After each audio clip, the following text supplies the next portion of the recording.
Hello, everyone, and welcome to this webinar on applied political economy and governance tools for decision-making and inclusion. My name is Danielle Resnick, and I'm a senior research fellow at the International Food Policy Research Institute. I also co-lead the political economy and governance workstream within the CGIAR's Policy Innovation Science Program. Today, the Policy Innovations Program is delighted to co-host this webinar with our colleagues in the CGIAR's Gender, Equity, and Inclusion Accelerator to showcase two tools that we feel are highly relevant for better understanding the context for agri-food system policy processes and the potential for policy reforms. The first tool that we'll talk about is the Political Economy and Policy Analysis, PEPA, AI tool, which will showcase how artificial intelligence can be leveraged by policymakers and researchers to identify the best framework for tackling a particular policy issue related to agriculture, nutrition, land, water, and agroecology. The second tool will be the Women's Empowerment in Governance, or WEAGov tool, which is a really interesting tool that looks at the degree to which women are considered, included, and actually influence policy decisions in the agri-food system. This is particularly critical given that the legitimacy and ultimate impact of certain policies hinges on whose voices are heard and how they shape policy narratives. In terms of the format for today's event, our two featured speakers, Dr. Jonathan Mockshell and Dr. Jordan Kyle, will each have 10 minutes to share their tools and applications. This will be followed by discussion comments by two applied policy researchers, Dr. Evans Ngona and Dr. Margaret Mangani. We will then have the opportunity to engage with you through an open Q&A period related to the two tools. To adhere to our time frame, the audience microphones will be muted throughout the event, but we encourage you to place your questions in the Q&A window, and as time allows, we will try to answer as many of those as possible.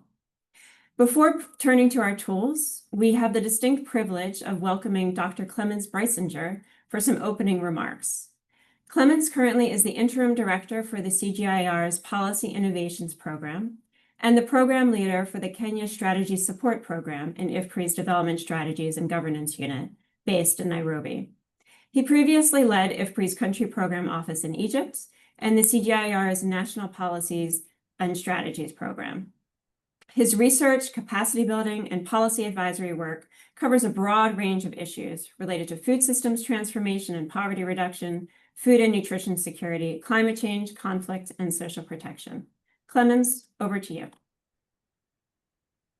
Thank you, Danielle, for this great framing and the nice opening remarks. And welcome everyone from around the world to this webinar, which is jointly hosted between the CGIAR Policy Innovation Science Program and the Gender Equity and Inclusion Accelerator.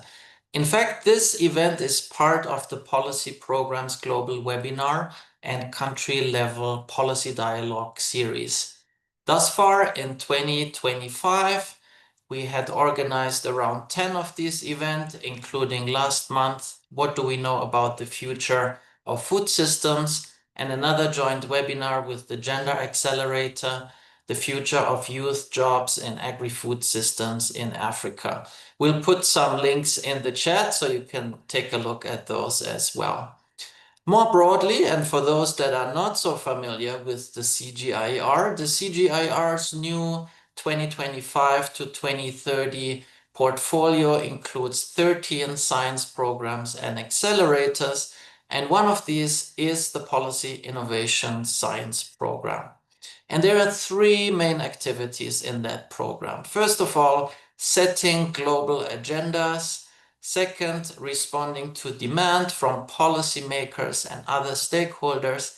And importantly, also sharing institutional capacity, all with the overall objective to transform food, land, and water systems in a climate crisis. Now, within our program, there are 6 areas of work and one which focuses on political economy and governance specifically.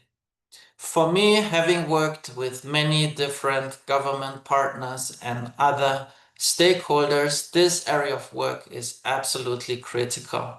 And that's because the uptake and the implementation of most policies is really contingent on ensuring alignment with the underlying political and institutional contexts.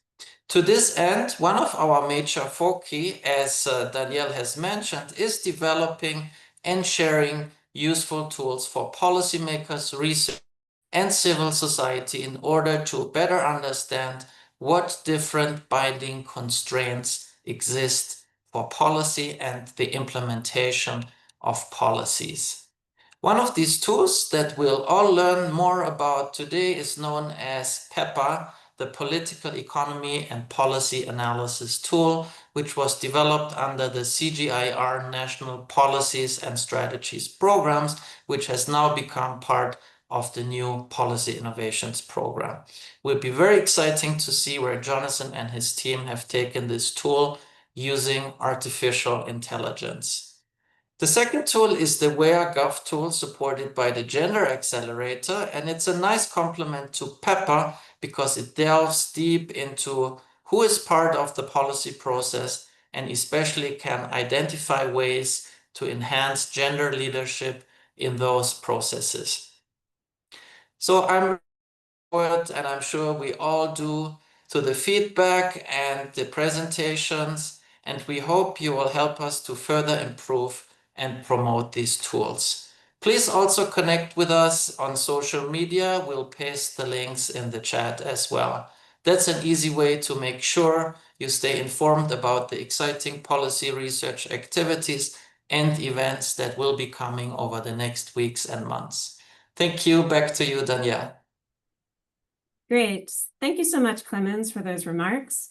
And now let me turn to Dr. Jonathan Mockshell, who is a senior agricultural economist at the Alliance Biodiversity in CIAT, where he leads a team focused on agri-food systems and agroecological transitions.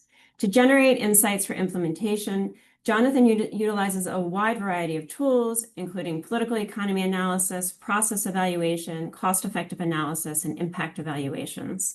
He's worked in projects in many different countries, from Ethiopia, Kenya, Vietnam, Ghana, Colombia, and Peru.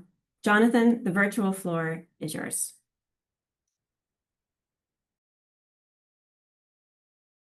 Thank you, Daniel, for the kind introduction. Imagine you want to examine the effectiveness of an input subsidy program, or you want to examine how to implement a mechanization service center program that is led by the youth. Next slide. Or you want to scale different agroecological practices or sustainable agricultural practices. Or you have a new crop variety, such as an orange flushed sweet potato that you want to scale out in a specific country. All these innovations will require a core policy that fits into the policy processes, and also examine how political economy dimensions, the governance of the programs or the governance challenges, and institutional drivers can be enabled to influence how the programs are implemented. So what we see is that the political economy, the governance, and institutional drivers influence the success or failure of development interventions. And without combining the specific innovations with the political economy and governance and institutional drivers, most programs are due to fail. However, generating the evidence always takes time. And in some cases, we see knowledge challenge, or we also examine that different skills are lacking when we want to examine these different programs. So that's where we fill in the gap. Next slide. By looking into the political economy and policy analysis tools and frameworks that are relevant for examining the institutional, the governance, and political economy drivers that are relevant for different innovations that we want to scale. Based on these specific innovations, the PEPA AI plays a very solid role in that it leverages artificial intelligence to generate rapid insights on institutional, governance, and political economy drivers for informing agri-food systems policy decisions. What is different about this tool is two main unique attributes. The first attribute compared to a policy insider or a policy advisor tool is that this AI-assisted tool depends very much on agri-food systems examining different domains. And the second value proposition or uniqueness about this tool is that it focuses on political economy and policy analysis frameworks and tools that constrains how the output are generated and how the output are also reported. So what you see on this screen on the left-hand side is the political economy and tools that we generated based on a systematic review of over 1,000 different publications and synthesizes that into different agri-food system domains. So for example, you can find here under the frameworks, the kaleidoscope model that our colleague Daniel Resnick developed. And then you can also find here the Power Cube. You can find here the political economy, biodiversity settlement tools. And then on the tool side, we have discourse analysis. And all these tools and frameworks serve as a back end to our model. On the right-hand side, what we see is the front end, which serves as an interactive platform where the back end interacts with the user to go through 6 to 8 different steps, such as defining the policy problem, examining different elements that are important to understand the problem, and then reviewing and coming out with key results. Next slide. So based on this back end, what we see here is the large language model, which feeds very much our database. And that data center consists of different publications, focusing largely on both open source and constrained data, for which the data serves as the synthesis that the model, the large language model feeds on, using the Llama 3.1 and then a vector of different domains. And the domains from the political economy and policy analysis frameworks and tools synthesizes and feeds on this data to generate the output. On the right-hand side of the screen, largely we see here the different types of interactions that one can have. And based on the simulation tab, for example, you'll be able to simulate different policy problems. And based on the problems, come out with specific questions. AI assists you to generate, to decide on the framework, the tools, and then how to report the output. Next slide. So using a specific question, for example, why we have prevalence of ultra-processed food in different countries and what can be done about it. Could taxes or regulations help to reduce access to ultra-processed food? And from here, feeding this question and problem into the problem domain of the simulation, we are able to come out with specific framework. And that framework example that we find here is the Power Cube framework. That's the AI suggests that's the most appropriate framework to examine this specific problem. And then proposes that it's important to look into the tax component and the different parts of the political economy framework that can be used, such as examining the visible powers, looking into both the hidden and visible powers. That helps to examine how different actors, for example, lobbyists, industry players, or government agencies influence the prevalence of ultra-processed food in a specific country. And then we have detailed analysis on the different policy tools that can be used, such as taxes or regulation. Next slide. And based on this, we are able to use AI to synthesize the results and structure it based on the type of output we want to have. So if we want the output to be a report, we are able to synthesize that based on the different structure that a report should take. So it gives you a title, it gives you an abstract, it gives you an introduction, it gives you a background, and then breaks down the different elements of the policies that are important for reducing the prevalence of ultra-processed food in a specific country. So here it provides, for example, regulatory efficiency and gives you information on how that can be implemented. Next slide.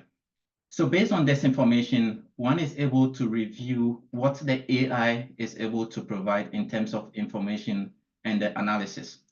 So from the different steps, problem identification, question of interest, the frameworks to use, the data gathering, the synthesis, the resource structure, we are able to have an overview of how AI has provided different results and also the justification for each step. And based on this, one is able to review and go back to reanalyze certain components that did not come out very well. So largely within just about 8 different clicks, one is able to come out with an output. Next slide. Another feature, apart from the results, is the country profile dashboard. So if we look at Ethiopia, for example, we are able to see different political economy and policy analysis tools that can be used, but at the same time, different political economy indicators that are relevant for the country.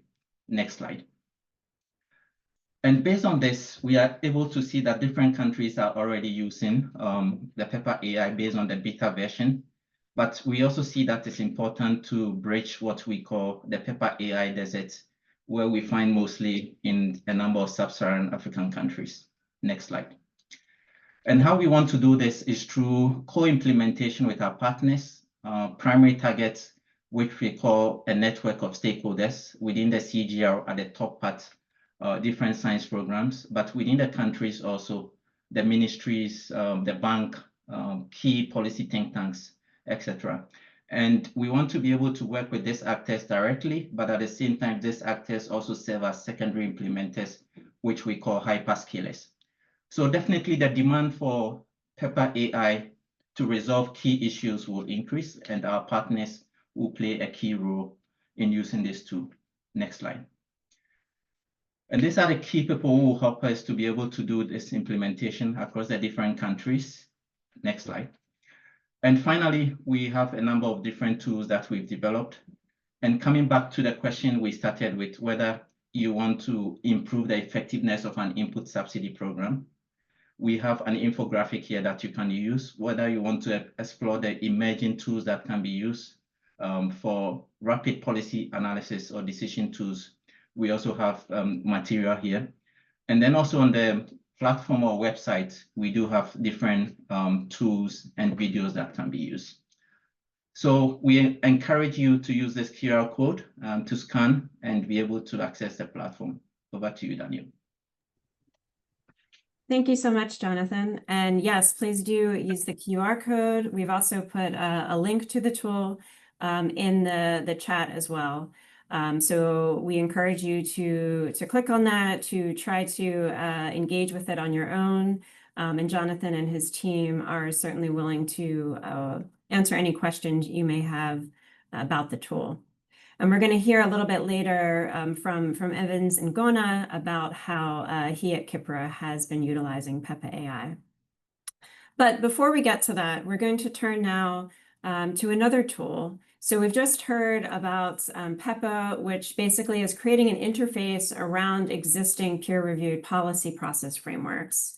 And by contrast, WEAGov is a new framework that Jordan Kyle and her team have been heavily involved in developing, refining, and applying to various contexts. So I'm pleased to welcome Jordan to the panel. She's a research fellow in the Poverty, Gender, and Inclusion Unit at IFPRI. She examines how governance and institutions affect development outcomes, the political economy of policy reforms, and voice and decision-making within rural communities. She's conducted fieldwork in and analysis on a wide range of countries from Bolivia, India, Indonesia, Mali, Nepal, and Nigeria. Prior to IFPRI, she was at the U.S. Office of Management and Budget and the Tony Blair Institute. Jordan, please go ahead. Thanks so much, Danielle. So we know that agricultural, nutrition, and climate policies shapes who gets access to inputs in markets, what foods are available in schools and communities, resilience to droughts, floods, and price shocks.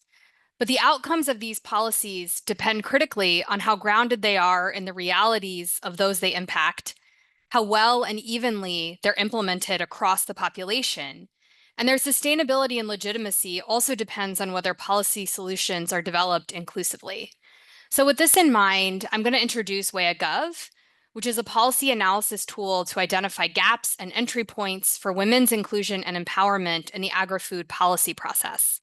It's a tool that analyzes whether women are at the table, where key agri-food policy decisions are being made, and where solutions to social and economic issues are being developed, debated, and discussed.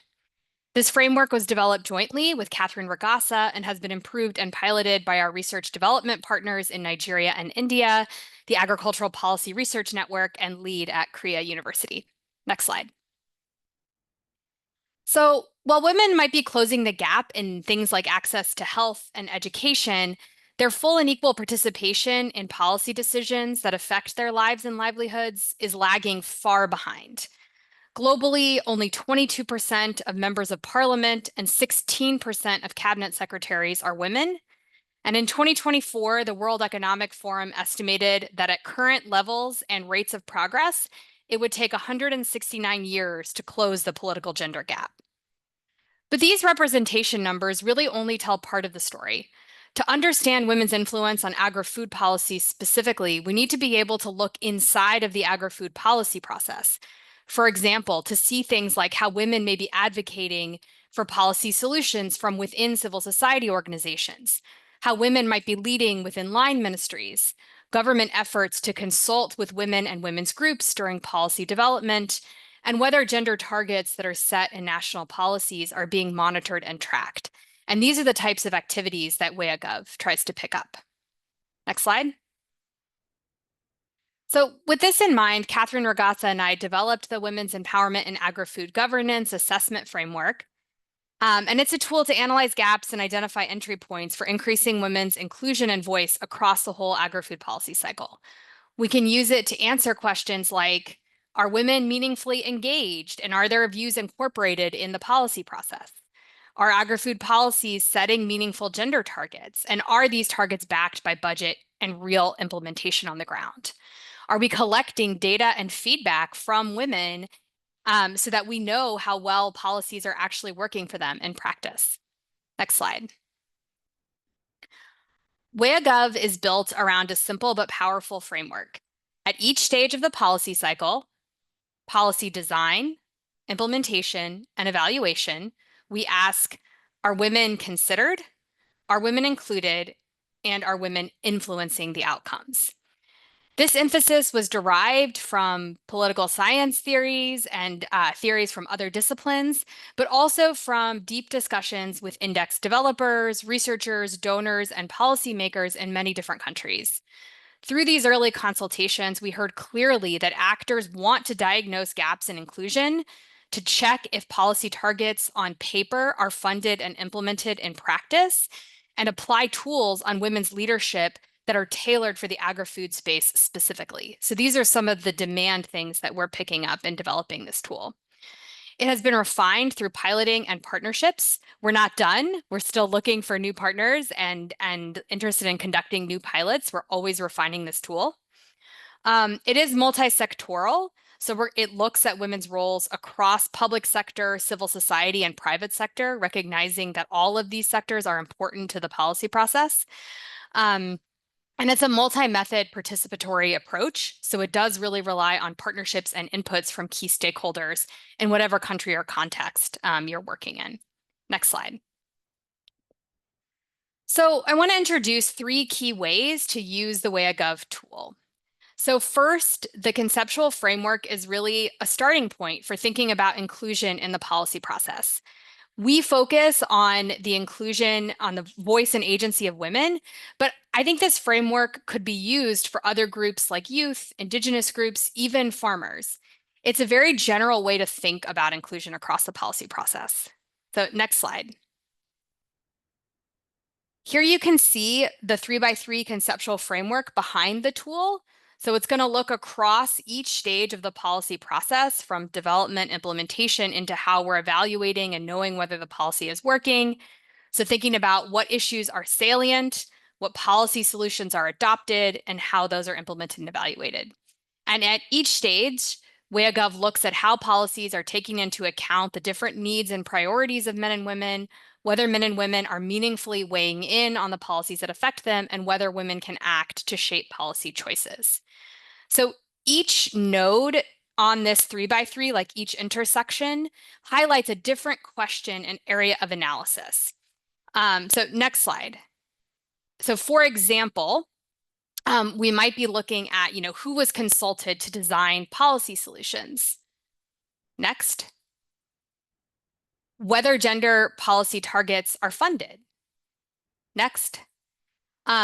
Or who is leading scientific review of policy effectiveness. And for each of these nodes, WEAGov has an indicator as well as measurement approaches, tools that you can use for that measurement, and scoring metrics. Next. Beyond that broad conceptual framework, WEAGov's tools and resources can be used by researchers, policymakers, and donors either to implement what we call a full WEAGov pilot, where data is collected at each of these nodes you saw in the conceptual framework, or they can be used on a one-off basis, for example, by using survey and desk research tools that we provide in targeted ways for specific questions, programs, and projects. Next slide. So we have a QR code here. A great way to navigate some of these resources is by going to this QR code and using our clickable infographic. So on each sort of term in this policy cycle diagram, I'm showing you an example of what it looks like when you click in on the term. And you can see for each indicator, we'll have a number of different measurement recommendations utilizing different data sources. And each measurement is going to provide a 4-point scoring metric. Our measurement approaches encourage data triangulation to facilitate rapid implementation of the measurement tool. And we encourage incorporating multiple perspectives. So for example, you're going to see some measurements that draw on information that you could collect through desk review and government policy documents, and other information that might be collected through expert survey, key informant interviews, or organizational surveys. Next slide. We have implemented full WEAGov pilots in Nigeria and India with over 200 agri-food policy experts in each country, representing over 100 different organizations and entities relevant to the agri-food policy cycle in each country. And each pilot consists of 6 key steps. You can find these in our implementation manual documents.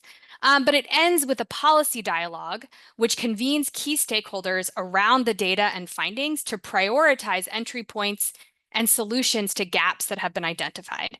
So for example, in Nigeria, our partners really emphasized how going through the pilot process itself and just conducting the measurement exercise served as a triggering event to drawing attention to the gap between gender targets in policy and the budgeting process, which was not ensuring any dedicated funding towards meeting those targets.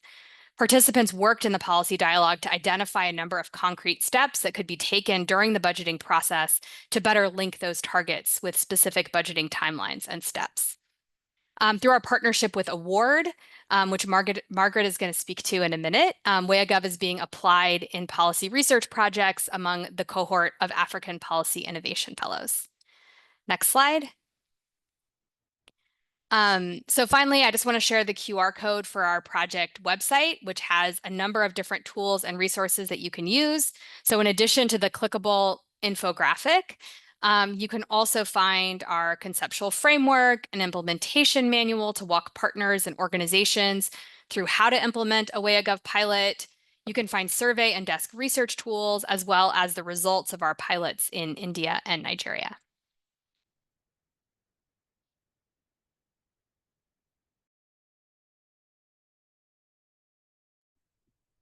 Great. Thank you so much, Jordan, for giving us such a detailed analysis of WEAGov. Like we did with the PEPA tool, but we've also put the link in the chat for those who may not quite get the QR code to work. And again, we encourage you to engage with the resources that Jordan and her team have produced using WEAGov. Now, we want to turn to 2 discussants to provide a little bit of feedback on these 2 tools. And we're first going to turn back to PEPA AI, and we're going to welcome Dr. Evans Ngona to provide some reflections on PEPA. He is a principal policy analyst at the Kenya Institute for Public Policy Research and Analysis, or KIPRA. This is one of the premier think tanks in Kenya. And he's a seasoned ag economist with over 15 years of progressive experience, coordinating multiple agricultural projects with key stakeholders, including Kenya's Ministry of Agriculture and other development partners. His expertise spans research, project management, M&E, capacity building, always with a strong focus on agricultural production, marketing risk analysis, and management. So, Dr. Ngona, let me hand over to you to share some of your reflections of engaging with PEPA AI. Okay, thank you. Thank you so much, Dr. Anila. Also, thank you, Jonathan, for your wonderful presentation. PEPA AI actually is a good platform that can be used to generate very insightful and useful information, particularly for the agri-food system as far as policy decision and interventions are concerned. And now, as a discussant, I would like to acknowledge the fact that it is actually clear that food system policy decision making is indeed a complex web, and PEPA AI offers a very innovative way to generate rapid insights into particularly into institutional and political economy drivers. This is particularly also from a policy perspective. However, I see key issues that can actually strengthen the advocacy, particularly for this PEPA AI tool. One of them is on the integration of the institutional aspects. So for PEPA AI insights to have a real impact, I think there is a need to actually be embedded into existing national and county policy cycles, particularly for countries like Kenya, where we have two levels of government. We have the national government as well as the county government. So I think that is an important element that needs to be considered. Otherwise, there is a risk of remaining an external, particularly to decision-making web that they seek to influence. On the second point is on data quality and governance. And this is particularly to the back-end framework, which are only as strong as the data they rely on. The performance of that back-end framework requires the kind of data that are credible, that are inclusive, and also representative, particularly for farmers, smallholder farmers, women, and marginalized regions. This is because most of the developing countries are actually having this group of population being the major players, particularly in the food systems. Therefore, without this, we risk reinforcing existing inequalities, especially in the existing food systems. Number three is on the political economy feasibility side of this particular tool. And the presentations rightly highlights institutional and political drivers. Many technically sound policies fail because they ignore political incentives and power dynamics. PEPA AI therefore must help us not only see what is technically desirable, but also what is politically feasible because of the political dynamics across the globe. And then my second last point is that there is also a need to preach the PEPA AI deserts. And I am encouraged by the mention of geographical spread. The challenge is ensuring that the tool reaches beyond urban and allied institutions to counties. And I'm saying that because of the nature of the systems that is existing in most of the countries, particularly in rural areas and also poor regions. Otherwise, the tool is actually important, and also it has proved to be working, and therefore those things have to be actually taken care of. And my final comment is on the issue to do with capacity building and also trust.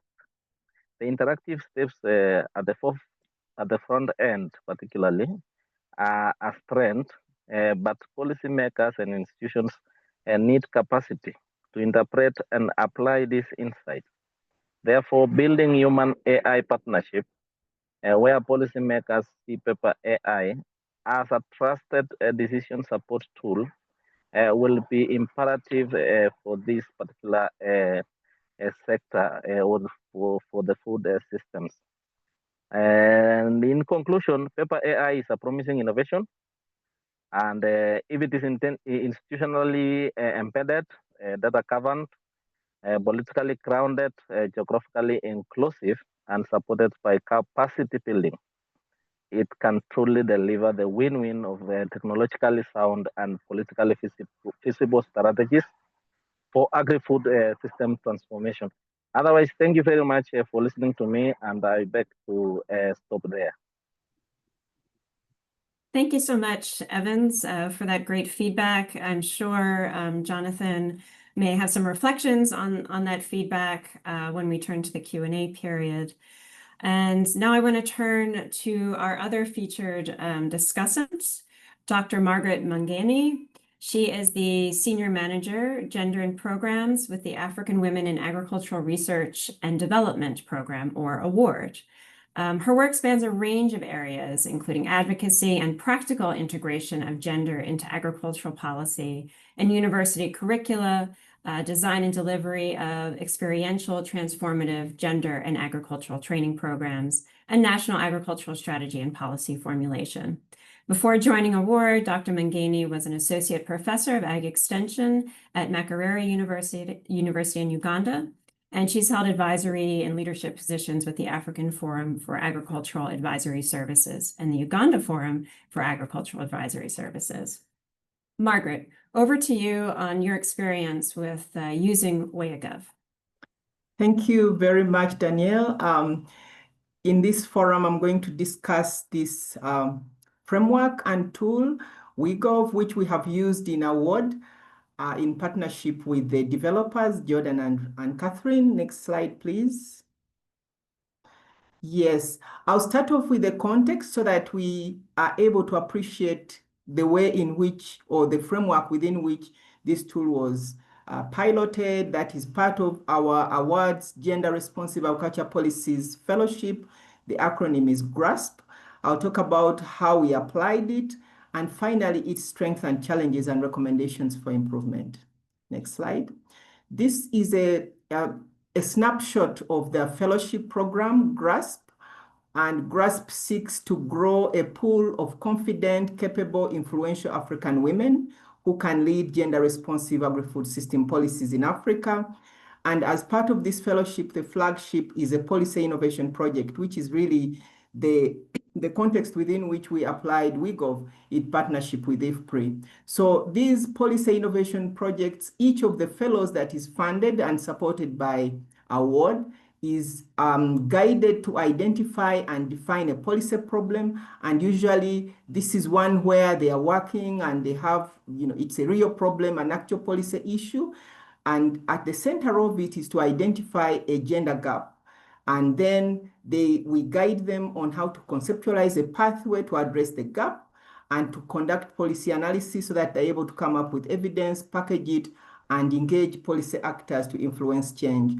So when we're grappling to find a tool, a framework with which fellows could be able to analyze their policy environment, that's how the partnership came up. And it's been very, very influential. It's part of the training on gender and policy as a course, but also IFPRI conducts webinars periodically to support the fellows and also offer them follow-up support. So it's a real world application where this tool has been used, and I'll be sharing the strength and the lessons that we are learning from this process.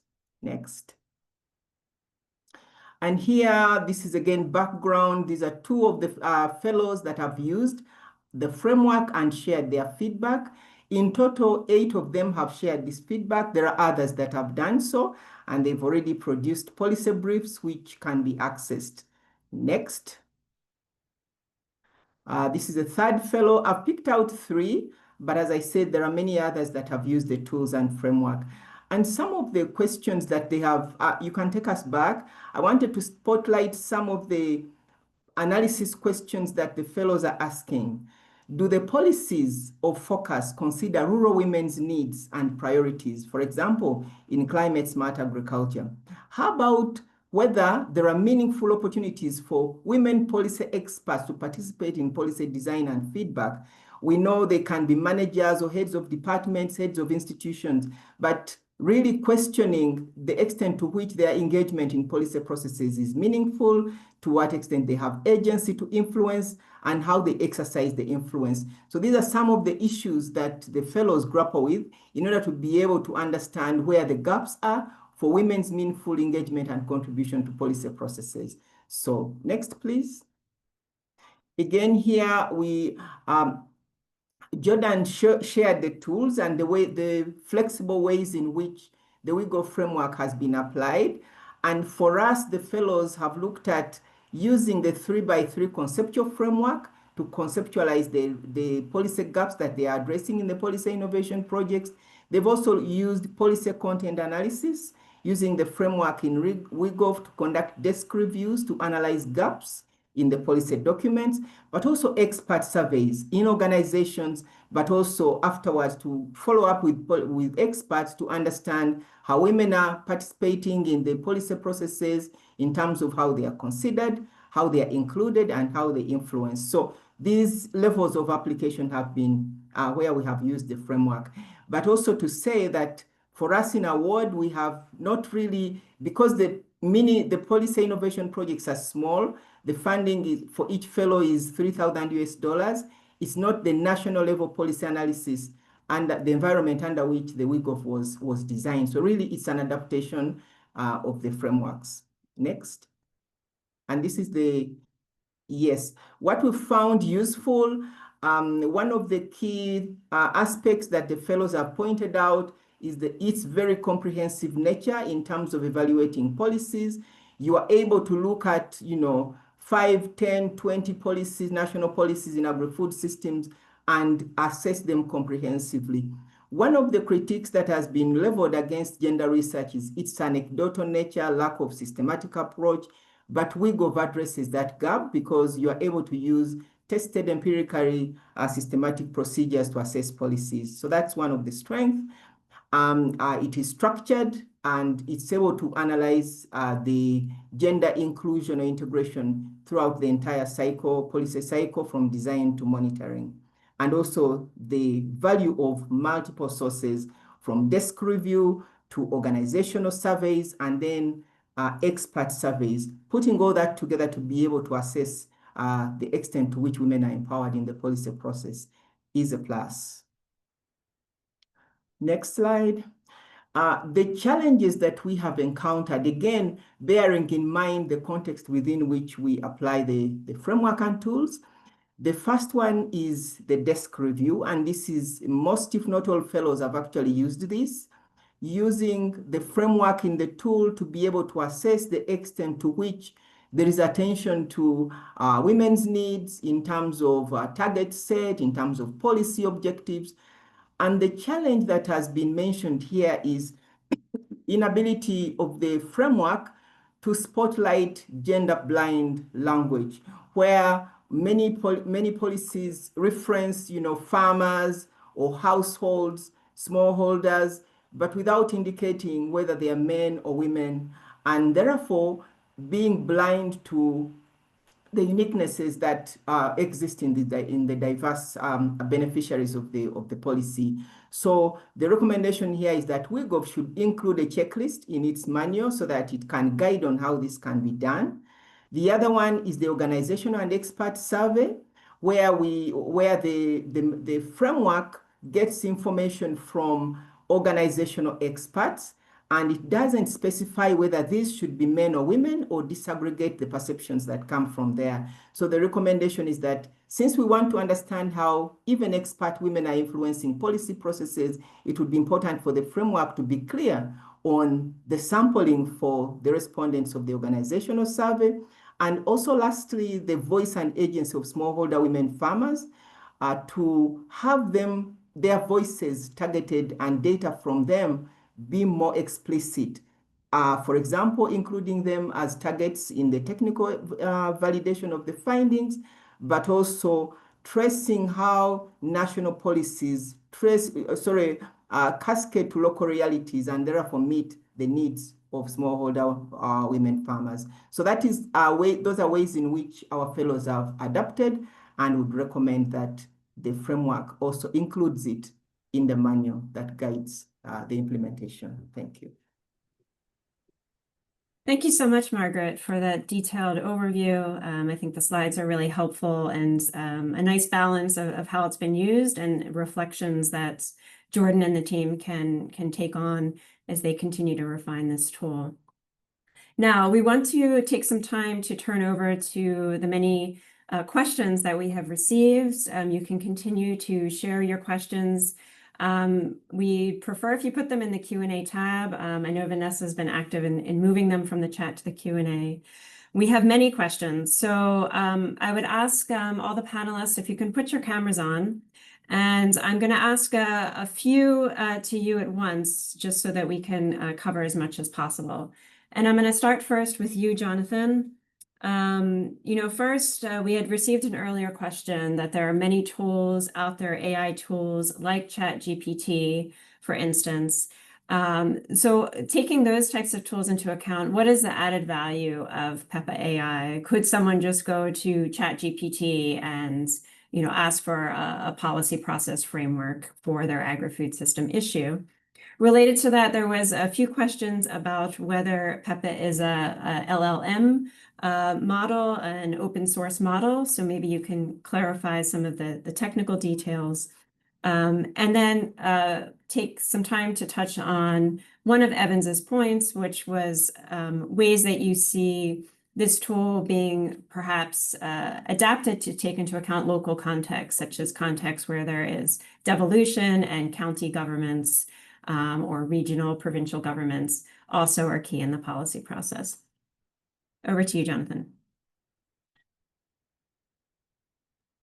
Great, thanks, Daniel. So regarding the first question on ChatGPT and then PEPA AI, so basically with ChatGPT, yes, you can request for some framework and you can put in a question about the framework and receive some information. But in terms of accuracy compared to PEPA AI, based on different analysis that we've conducted, we've been able to see that at least with PEPA AI, you are sure of receiving a specific framework with an error margin of less than 1%. And what that means is that you are getting a very accurate framework. And the reason is that the PEPA AI is already constrained by the back end, where we have a number of political economy and policy analysis framework as the back end. So that already constrains how much open source data you'll be able to get compared to ChatGPT, which is very open and any data can come in. So that's one unique value proposition. The other value proposition is on the fact that this focuses specifically on agri-food systems compared to ChatGPT, where it focuses on almost everything. So in that case, if you want to use you want to get a very general information, then ChatGPT. But if you need specific political economy and policy analysis based on the back end constrained political economy and policy analysis frameworks and agri-food system domain, then PEPA AI is the tool to use. Regarding the LLM, yes, it's an open source LLM. So what that means is that the information can be shared, and it can also easily be transferred to other LLM models. On the context, already I would say that it's being used at the sub-county level. For example, we have colleagues that are already using it in Turkana in Kenya. And so it's already being used at the sub-county level. We need to increase the usage. It's not only at the national level, so we need to increase that a bit more based on Ivan's comment with regards to making it geographically inclusive and politically sound and institutionally grounded. And I think that fits in very well to what the next steps of this tool is, where we'll be able to have different partners now owning the tool and using the tool in different contexts. And we want to work together with PEPA and others to be able to do this. Yeah, fantastic. Thank you, Jonathan. We have many more questions on PEPA, but I wanted to turn over to some of the queries that we've gotten about WEAGov. So first, Jordan, one question that came in earlier was, providing some concrete examples. So if you're a policymaker, a donor, or a practitioner, what's the most immediate way that you can use WEAGov in that work? So if you have a kind of concrete example on that. And then another audience member was noting that you're showing how WEAGov is measuring empowerment across the policy cycle, but in systems where entrenched power dynamics and informal norms dominate, how can we ensure the tool leads to real shifts in decision-making authority rather than just documenting existing inequalities? Thanks so much. And I also want to thank Dr. Mangeni for the very valuable feedback and reflections on using WEAGov in practice. So on the most immediate way that the tool can be used, I think, first, if you're a policymaker, donor, researcher working in India or Nigeria, I think one great way to engage is by looking at the pilots that we conducted, the policy dialogues that we documented, because their local actors have already kind of digested the results of the pilot, prioritized solutions that they want to work on and carry forward. And so I think those are immediate engagement points. I think the other sort of way to engage quickly is what Dr. Mangeni mentioned, which is using these tools flexibly within existing kind of projects and programming. So you could, for example, take our expert survey tools as a basis for kind of key informant interviews and stakeholder engagement to say, like, am I asking the right questions? Am I thinking across the whole policy cycle? So often there's a lot of emphasis on the design stage and once it gets on paper, but are we asking the questions about monitoring processes and budgeting processes and how we're going to collect data about how policies are working so that we are feeding back into whether the targets are being followed and implemented. And I think those documents are great sort of checks to say, like, am I asking the right questions? Am I measuring the right things? Am I setting up, tracking on a project or programming in a way that's going to help me understand those questions? On the informal and power dynamics, I think this is super important. Obviously, this is the core of political economy. This is something we thought very, very carefully about when designing WEAGov. So, and I'll say, like, no tool is going to be perfect in this realm because the policy process is so complex. But it focuses on triangulation of data, and so we do review what is in the budget, what's in the policy documents, what's on paper. That's important. That's the core. That's the formal process, right? But I think a key innovation of WEAGov is the way that we blend that information with expert and perception-based measures. And this is where we talked about engaging, in India and Nigeria, over 200 stakeholders at the national level, also at the state level, right? Because state level actors in these large federal decentralized countries are very important to the national policy process. And there we're asking key questions like, do you think this is happening? What's your perception of how, how monitoring is happening in practice? Are you using data that's being collected? Like, we have a whole expert survey that gets at some of these perceptions. And that part is designed to kind of help us figure out, where is this falling apart? Where is there a formal practice that no one is implementing in reality? And I'm going to put our implementation manual in the chat. The implementation manual really talks about the data sources, where everything comes from, but also the ideas behind that methodology and triangulating data to try to get this blend of formal and informal processes. So I'll put that in the chat and happy to follow up bilaterally with anyone who has more questions on that. Thanks, Jordan. Yeah, clearly a lot of thought has gone into how to make this a robust as possible tool. Someone else had asked regarding the tool, how you obtain data and the sources of data. I think we can refer the audience to the link that I put in the chat, also your QR code, because I think all your sources are pretty clear about how you get that data. I'd like to turn to one last question on PEPA for Jonathan before we hand over to closing remarks. So Jonathan, one audience member is asking how PEPA AI can incorporate the perspectives of marginalized farmers, particularly smallholder farmers who may not be well represented in official data sets, and how that might influence the validity of the policy simulations that the tool can do.